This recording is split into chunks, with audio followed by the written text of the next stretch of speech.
What is an energy efficient home? If we refer to an article from homeguides.com, they define an energy efficient home as a home that reduces unnecessary energy consumption, greenhouse gas emissions, and minimizes the need for non-renewable resources. Typically, a home becomes energy efficient when you combine a number of different technologies such as solar panels, superior insulation, and simply more efficient appliances. And as you may have noticed, eco-friendly things go hand in hand with energy-efficient things.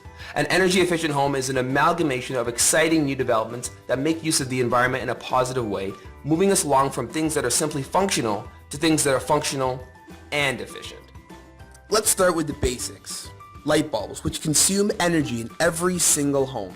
The following chart compares the old school light bulb, which is the incandescent, the compact fluorescent light bulb, CFL, and the light emitting diode light bulbs, LED, in terms of their efficiency, lumens per watt, their monetary cost, their lifespan, and their environmental impact.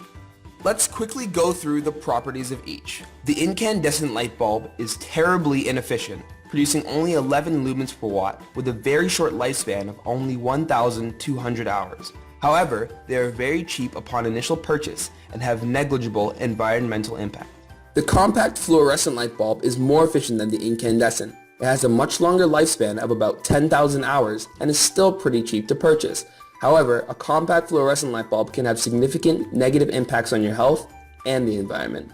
They are filled with toxic mercury, which can fatally poison you, and disposing of such bulbs is difficult because releasing mercury into the environment is detrimental.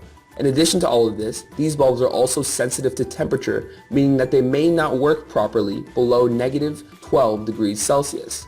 And they also take time to warm up, meaning that there's a lag when receiving light.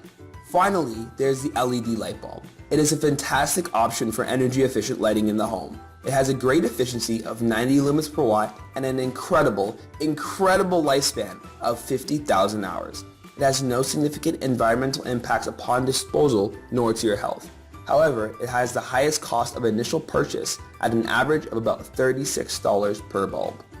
The information in the above chart was taken from the Home Depot's website, eartheasy.com, and designrecycleinc.com.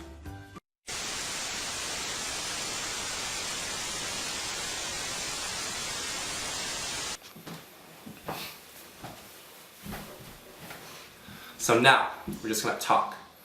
Dressed up in suits. Shawn, you didn't tell me we were dressing up.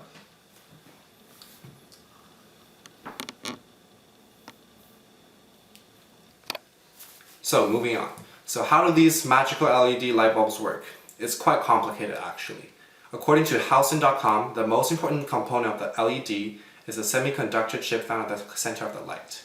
The chip has distinct positive and negative sides, which are separated by a barrier. When the chip is supplied with energy, electrons can then move freely across the barrier. So they then become attracted to the charges on the positive side of the chip. When the charges on the positive and the negative side combine, it releases electromagnetic energy in the form of light, which is what we see as the users. According to Statistics Canada, on average 80% of the energy used in the home goes towards heating, both water and space. So you can imagine how important it must be for that energy to be used efficiently if you're striving for an energy efficient home.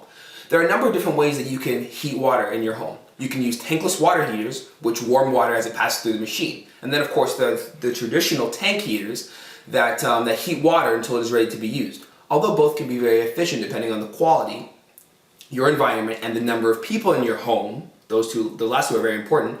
The tankless on-demand heater tend to be more efficient because they only heat water as needed. Tankless heaters have a lifespan of about 20 years compared to storage tank heaters that have a lifespan of about 8 to 10 years. Tankless heaters can provide an unlimited supply of hot water, but they cannot deliver to multiple sources at once. Storage tank heaters can deliver to many sources at once, but their supply can run out. The tankless heater costs more initially for both purchase and installation, and according to HomeAdvisor.com, it's about $3,000 for the purchase of a tankless heater. Compare that to a storage tank heater, which only costs $890 for initial purchase. Both can be very efficient, about 88 to 95%. So for solar panels, we won't go into too much detail on the subject, but here are some of the basics. Surprisingly, and contrary to the popular belief, solar panels are actually only 11 to 15% efficient. meaning that all of the sunlight that hits solar panel, only about 13% of it's converted into usable electricity. And this is the information we got from pureenergies.com. So, why do we still consider solar panels efficient? Because although they aren't particularly efficient at their task, but they don't waste energy because the energy that they capture will be there whether or not the panels are functioning. It costs between $30,000 to $40,000 to install solar panels on a mid-sized home according to CanadianHomeWorkshop.com. Good quality solar panels can produce about 75% of the energy that your home consumes and that you will usually pay for. So, although installing solar panels cannot independently eliminate any further energy costs, it can significantly reduce the amount that you pay for the power and save you money over time. As we all know, solar panels are also environmentally friendly, as they do not emit toxins into the environment in any way and make use of renewable resource. There are also several government-supplied incentives across Canada for those that use solar panels in their home. In Ontario specifically, they pay homeowners that produce solar energy 59 cents per kilowatt hour. Hey, as we said before, lots of energy in the home goes towards heating, and a large part of heating efficiently lies in the home design. Passive solar design is an amalgamation of techniques that can be used when building a house that optimize a house's ability to capture heat from the sun. Implementing these techniques may sound simple, but it can be quite comprehensive. What makes it particularly difficult is that the position of the sun at any given time of the day actually changes throughout the year. To properly execute passive solar design during the winter, according to energy.gov, at least part of the south side of the house must have an unobstructed path to the sun's rays, and the windows must also be properly angled. The idea is that the heat from the sun will be absorbed into the thermal mass of the house. As we can see here, it's the winter sun, this is the window, this is the thermal mass over here. You know what I'm saying?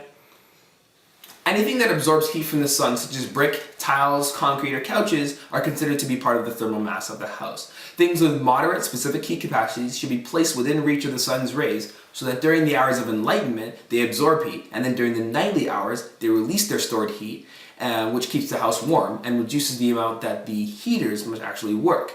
However, in the summer, such characteristics of retaining heat are undesirable.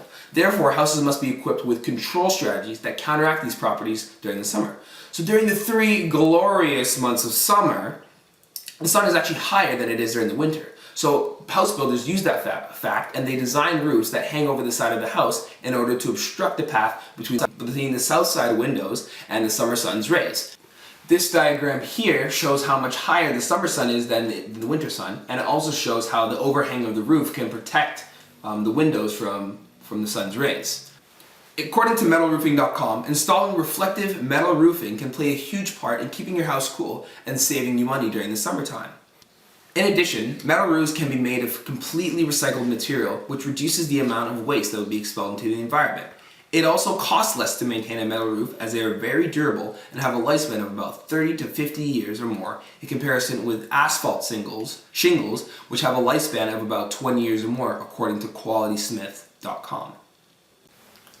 One of the disadvantages of metal roofing is that it costs more to install than asphalt roofing. Metal roofing costs about from $5,000 to $17,000 to install compared to asphalt, which costs $1,500 to $9,000 to install according to QualitySmith.com. Okay, overall analysis. LED light bulbs are very efficient, they last basically forever, and although their initial cost is higher than the rest, if you consider the total cost of a lifetime, LED bulbs will actually save you money. Both tankless and storage tank heaters can be very efficient. Storage tank heaters are better suited for a home with many people and that have many appliances going at once. Tankless heaters are better for smaller households with lesser demand, but tankless heaters are also more expensive. Okay, solar panels. Solar panels can save you a ton of money on your energy bills, but they aren't actually that efficient, strictly speaking. High initial cost, low maintenance, and are very environmentally friendly. Home design. Passive solar design is very, very important when trying to efficiently heat space in your home. It's important that you have the south side windows with an unobstructed view of the sun's rays, and as well, it's very important to have control strategies in the summer, such as overhangs and reflective blinds. Thank you very much for listening to our presentation.